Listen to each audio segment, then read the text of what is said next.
convidar a nossa última painelista, um painel sobre a terceirização, justiça do trabalho e regulação do setor celulose e papel, a professora Magda Barros de Avasque, pesquisadora do CESIT, do Instituto de Economia da Unicamp, sobre justiça do trabalho e terceirização. Ela também coordena um eixo temático de terceirização, vai poder falar mais você sobre esse grupo temático, e dizer que a professora Magda, a doutora Magda, além de ser uma grande amiga, é uma grande militante da causa do tema da terceirização e uma das pessoas também fundamentais, junto com a Gabriela, junto com o Grijalbo, para que esse evento de hoje, de ontem e de hoje, se realizasse, né? Nós trabalhamos muito arduamente nas últimas semanas e o resultado tem sido excelente, né? Então, eu já quero, de mão, agradecer muito a colaboração e a contribuição dessa mesa, e em especial da Magda, que foi também uma peça fundamental, tanto para o seminário quanto para a própria construção do fórum e desse trabalho de resistência, de luta que nós estamos travando desde 2011 contra o PL 4.330. Obrigada, Magda, pela tua contribuição. Você tem 15 minutos, em 10 minutos eu te aviso. Vou socializar com o público, né? Bom dia, é uma satisfação poder estar aqui nesse evento.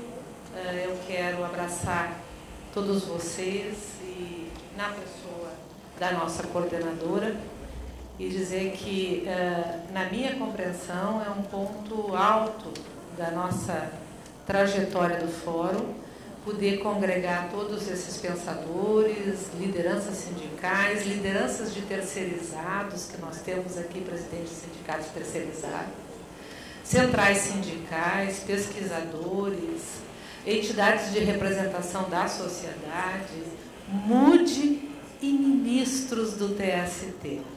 Eu acho que quando esse evento congrega todos esses olhares e todos esses atores, mostra que nós estamos no caminho correto da concretização das nossas combalidas esperanças. Eu estou muito emocionada de ver que esse evento, que foi uma decisão do Fórum, na reunião de Brasília, que nós convocamos na sede da Ana Mata para discutir as estratégias para a repercussão geral, naquela reunião, a Gabriela, pelo grupo de pesquisas, trouxe essa proposta e imediatamente o Fórum encampou a proposta e nós começamos a trabalhar para concretizar esse evento, que contou, inclusive, com participação alemã pela FES. Graças à FES eu estou aqui, se não fosse a FES que financiou a minha vinda,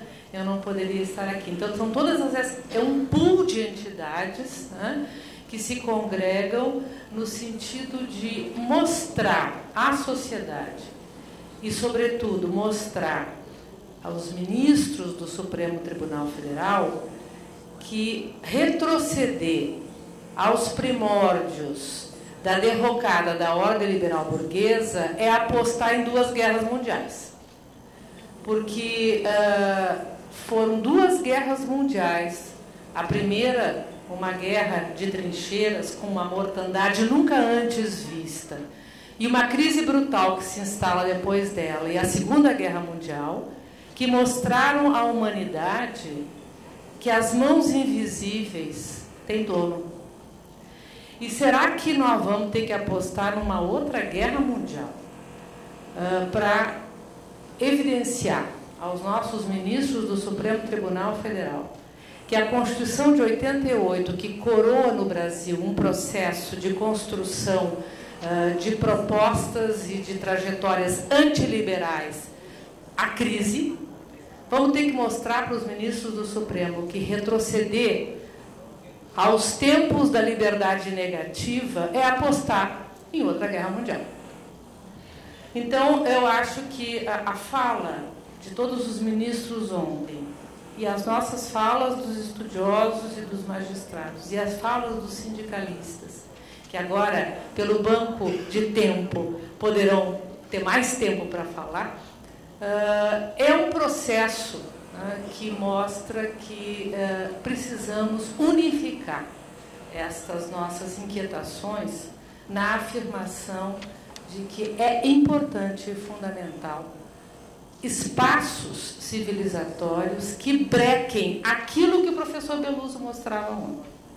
A ideia desse fórum, desse evento, trazer o professor Beluso para a conferência inicial, é trazer para nós elementos que possamos construir a ideia de como é que a terceirização se constitui. Ou seja, a terceirização é uma expressão, é uma das expressões daquela fala, daqueles dados que ele nos mostrou ontem. E ele acabou dizendo assim, se vocês não forem para a rua, é porrada em vocês.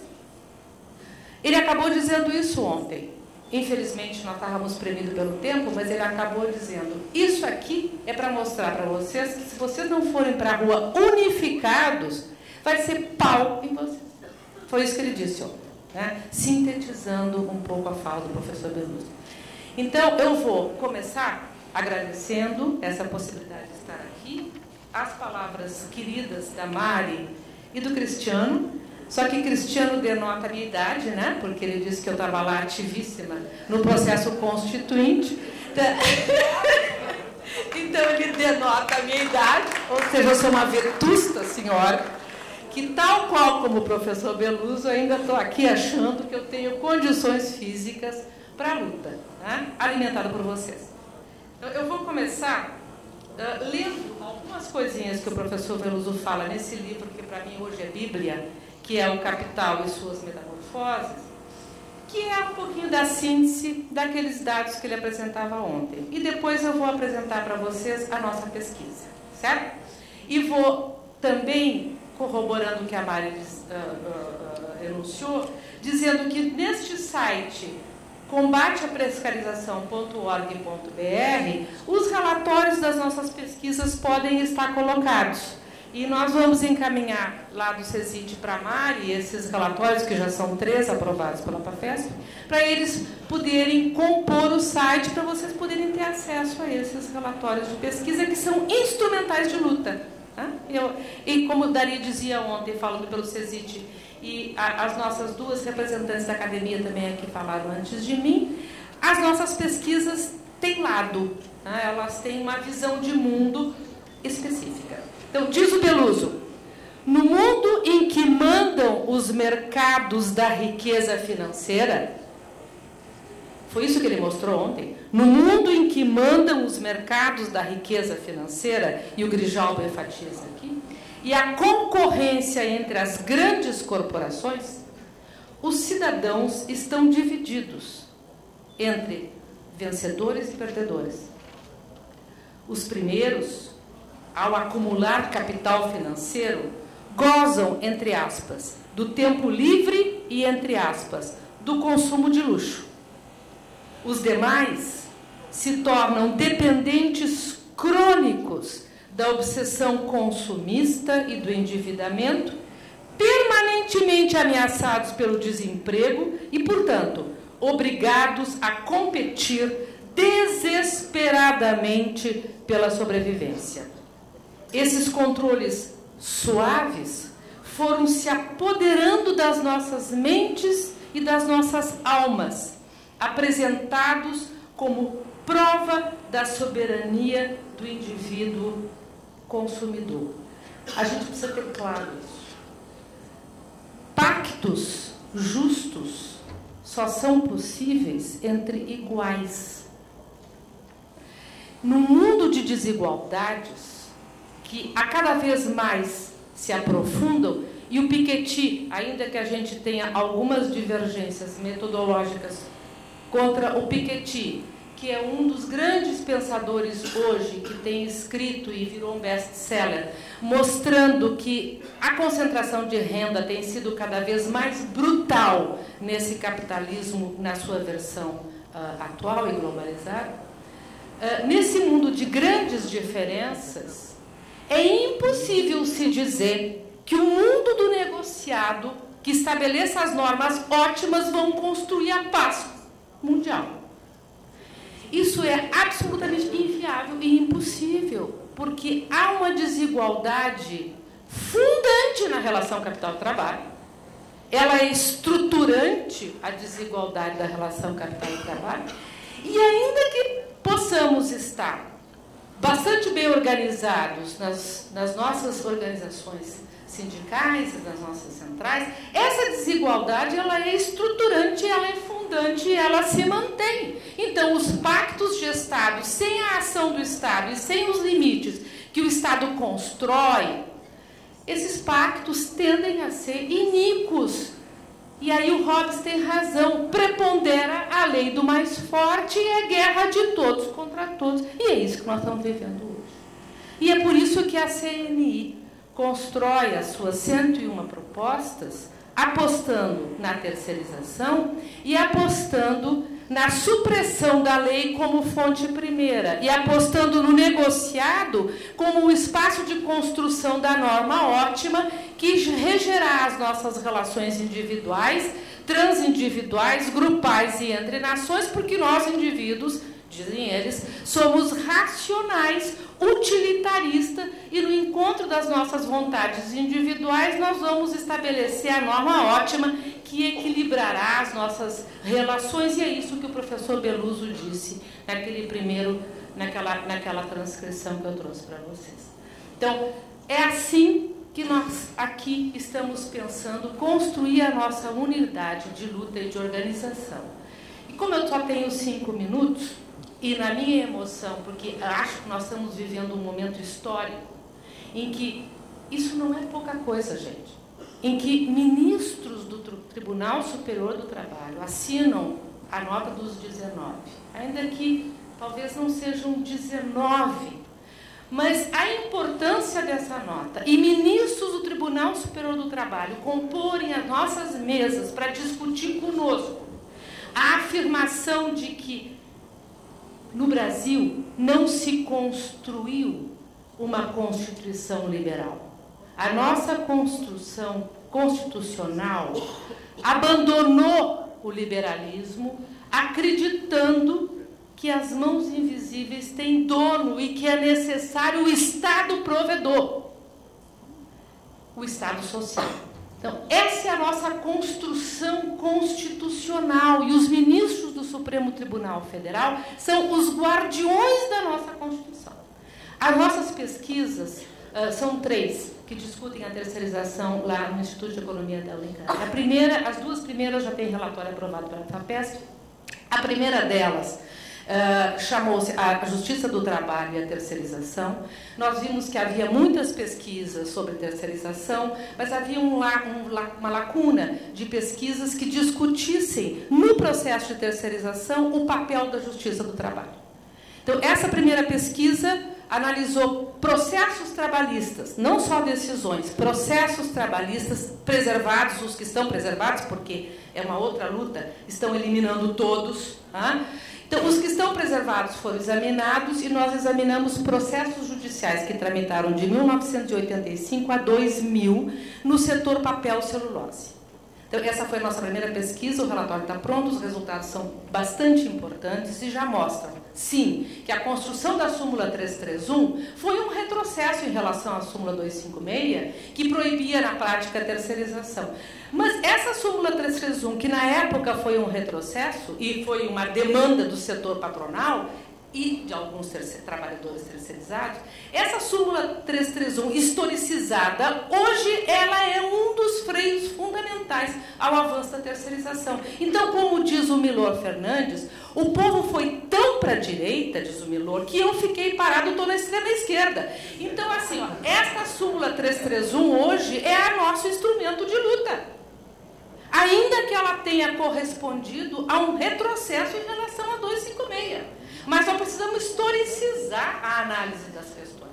Então, essa é a primeira pesquisa, mostra que a Justiça do Trabalho tem e tem tido um papel fundamental de freio à terceirização. A segunda pesquisa são as diversidades regionais, que mostram como os tribunais regionais se posicionam distintamente a partir das suas realidades sociais sobre o tema e o papel do TST, buscando uniformizar a jurisprudência. E essa pesquisa que agora eu coordeno o eixo temático, que é bem mais ampla, tem 5 eixos temáticos, eu estou coordenando o eixo temático de terceirização, ela amplia do setor papel celulose, e porque agora nós vamos buscar, a metodologia são os acórdãos do TST, e usando a palavra-chave terceirização, ela amplia para outras categorias, trazendo agora também os petroleiros, trazendo o pessoal, os eletricitários, trazendo o call center e bancos públicos.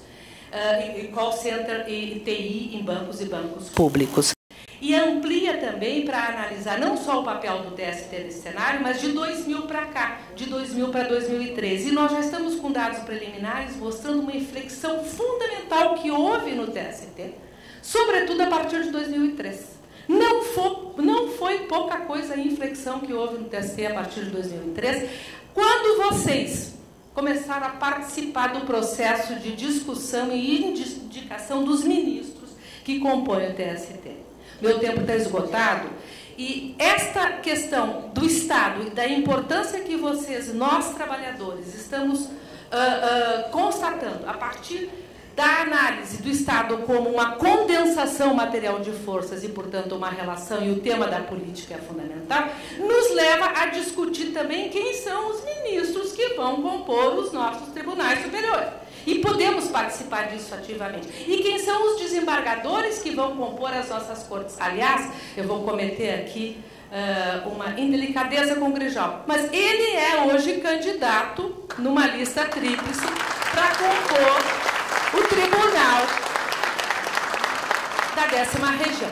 Então, termino dizendo isso. As nossas pesquisas vão ser disponibilizadas para vocês. As conclusões fundamentais delas é que a Justiça do Trabalho tem sido, sim, um espaço importante de freio à terceirização, e não à toa ela agora é a bola da vez. Não à toa ela é a bola da vez, porque se a repercussão geral for aprovada, por enquanto já votaram a repercussão geral, é repercussão geral, 6-3. O mérito não foi discutido. Direito é luta e organização. Cabe agora nós criarmos as condições materiais para que os ministros, claro que isso é dificílimo, mas não é mola a pele do pesco, que é áspera e é brabo nadar de poncho. Então cabe a nós mostrarmos ou buscarmos mostrar aos ministros o que significará a repercussão geral se aprovada no mérito. Porque se aprovada no mérito, tomara que a tendência não seja essa de 6-3, se aprovada no mérito, tiram a voz do TST como um espaço importante de construção da resistência e volta-se ao Estado liberal, que foi o modelo da Constituição de 1891. É isso que está em discussão, é isso que está em disputa, é nesse cenário que nós temos os elementos para trabalhar, e por isso que nós, da academia, estamos trazendo esses elementos para que, com o movimento sindical, possamos avançar nesta luta que já está sendo vitoriosa no sentido de brecar a 43-30. Muito obrigada e desculpe, eu ultrapassei meu tempo.